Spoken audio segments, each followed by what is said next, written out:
A child does not decide to grow up too fast. This acceleration is not a choice but a survival strategy, engineered by circumstance. The architecture of this premature adulthood is built brick by brick in an environment where the natural order is inverted, the vacuum of responsibility. In a typical family, the parents are the pillars, holding up the structure of safety and security. But when a pillar cracks, through addiction, chronic illness, profound depression, financial collapse, or simply emotional immaturity, a vacuum forms. Nature abhors a vacuum, and a sensitive, perceptive child often rushes in to fill it. They become the little parent, the peacemaker, the confidant, the translator of adult pain for their siblings. Their own needs become a secondary priority, a luxury the family system cannot afford. The primary directive shifts from "I am here to play and explore" to "I am here to stabilize and survive." The currency of worth. In a healthy childhood, a child feels loved for simply being.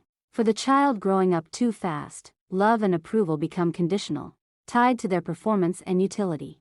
They learn a brutal, early lesson: I am valuable when I am useful. I am loved when I solve problems. This becomes their core currency.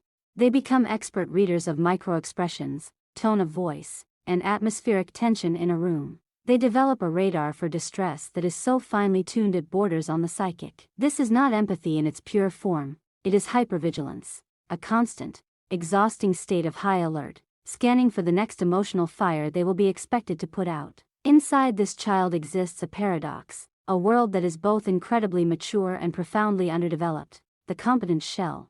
To the outside world, they are remarkably together. They are the 8-year-old who can cook a meal, the 12-year-old who can manage the household bills, the teenager who offers startlingly wise counsel to their friends, and even their own parents. They are praised for this. "You're so responsible. You're such an old soul." This praise, while well-intentioned, acts as a lock on the cage. It reinforces the very behavior that is costing them their childhood. The shell of competence becomes thicker, harder, and more impenetrable, the captive within. But inside that competence shell lives a very different entity, the captive child. This is the part of them that is frightened, lonely, and desperately in need of care. This child wants to be silly, to make mistakes without catastrophic consequences, to be held and soothed. But this inner child is seen as a liability, a threat to the delicate ecosystem they are holding together. So, they learn to lock it away. The emotions of the captive child, the neediness, the fear, the anger at the injustice, don't disappear. They are simply forced underground, where they fester and mutate. The atrophied muscles of childhood, while their adult muscles, problem-solving, caregiving, crisis management, become overdeveloped, the core muscles of a healthy psyche begin to atrophy. Trust. They learn to trust only themselves, because the adults who were supposed to be reliable have proven to be otherwise. This breeds a deep-seated independence that is, in reality, a profound isolation. Play, unstructured, non-goal-oriented play feels frivolous and anxiety-inducing. Their minds are always on, always planning, always managing. The concept of letting go is terrifying, because in their world, letting go means the whole structure might collapse. Vulnerability. To be vulnerable is to be weak, and to be weak is to be a burden. They build fortresses around their hearts, not out of malice, but out of necessity. Intimacy becomes a risk they cannot afford to take. The child who grew up too fast does not magically become a normal adult upon turning 18. They carry the blueprint of their survival strategy into every facet of their adult life. The shadow of their premature adulthood is long and complex. The achiever with the hollow core. They often become high achievers, driven by that ingrained need to prove their worth through performance. They are the reliable employees, the rock-solid friends, the pillars of their community. Yet, success can feel empty, a hollow victory. They are running a race for a prize they can't even name, and the applause of the crowd never quite reaches the lonely child inside. The intimacy paradox. Relationships are their greatest challenge and their deepest longing. They are often drawn to partners who need fixing, recreating the familiar dynamic of caregiver and dependent. However, when faced with a truly healthy, available partner, they often feel bored or suspicious. The stability feels wrong. Their nervous system, calibrated for chaos, misinterprets peace as danger. Furthermore, true intimacy requires vulnerability, the very thing they have spent a lifetime armoring themselves against. They may become controlling in relationships, attempting to manage their partner's emotions and the relationship itself as they once managed their family. Or, they may become emotionally distant, presenting a competent, low-maintenance facade while their partner starves for genuine connection. The inner critic and the burden of perfection. Their internal monologue is not their own. It is the voice of the responsibility they internalized at age 7.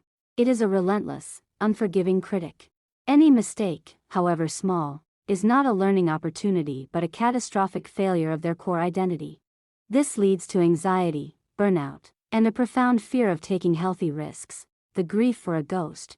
Perhaps the most poignant struggle is a grief that is difficult to name. They grieve for a childhood they never had. They see others with their easy, uncomplicated relationships with their parents, their ability to be silly and carefree, and they feel a deep, aching sense of loss for a ghost, the ghost of their own potential, carefree self. This is where the promise made at the beginning finds its fulfillment. The story does not have to end in the shadow. The very strengths that built the prison contain the tools for its dismantling. The reader of emotions becomes the reader of self. That hypervigilant child who became an expert at reading others' emotions must now turn that powerful lens inward.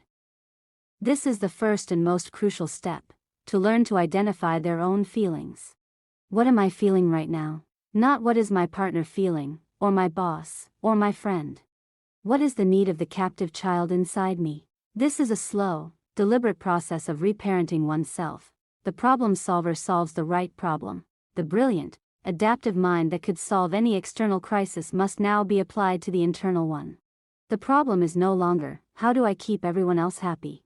But, how do I build a life that feels safe and joyful for me?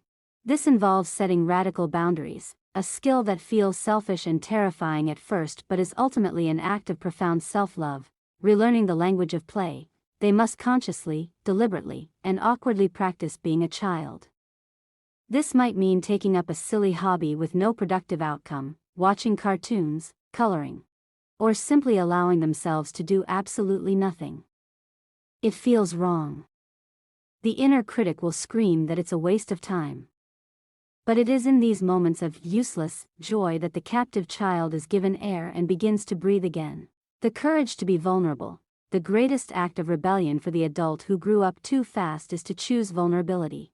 It is to say to a trusted friend or partner, I am not okay, or I need help, or this is scary for me.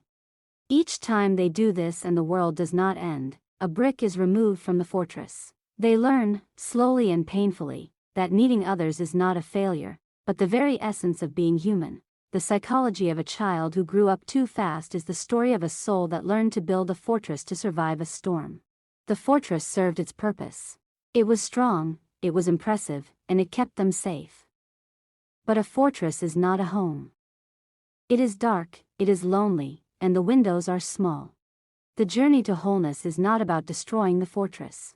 It is about the slow, courageous work of turning that fortress into a home, opening the windows, letting in the light, building a garden in the courtyard, and finally, opening the gate and inviting the world in.